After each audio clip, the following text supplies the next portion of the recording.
There's something that puzzles me this week. I covered diplomacy and international affairs for many years as a journalist, then as a diplomat, later as a journalist again. And I know a thing or two about how negotiations work and how they fall apart. And what happened Monday night in the Gulf region, I simply cannot explain it.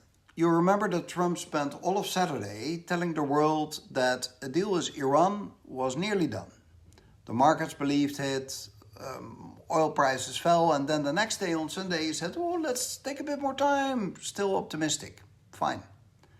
The following day, on Monday morning, Iran's top delegation, the Minister of Foreign Affairs, the Speaker of Parliament, the Governor of the Central Bank, all of them arrived in Doha for talks about ending the war.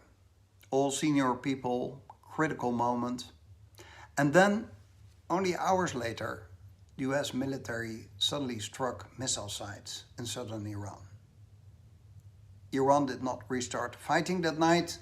The ceasefire, fragile as it was, had been holding. And we know from US intelligence assessments that Iran still has roughly 70% of its pre-war missile stockpile and also access to 30 of its 33 missile sites along the Strait of Hormuz.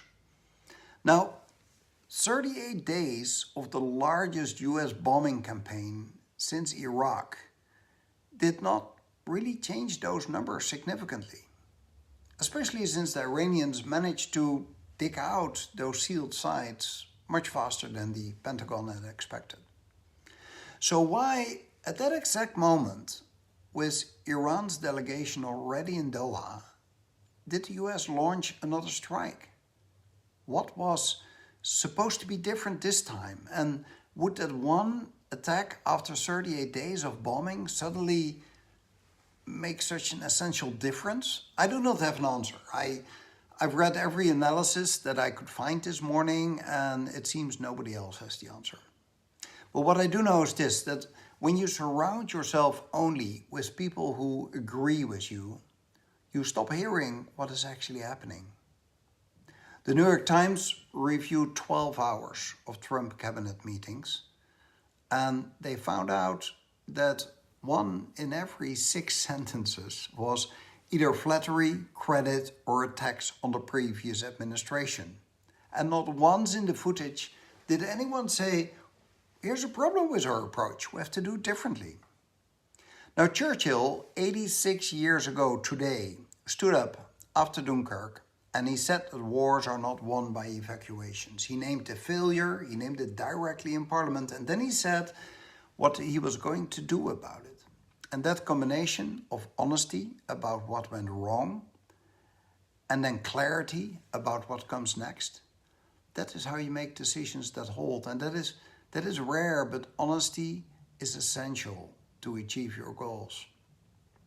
This morning, Iran's lead negotiator returned to Tehran, oil prices rise again, and Iran's new supreme leader warns that American bases in the region are no longer safe.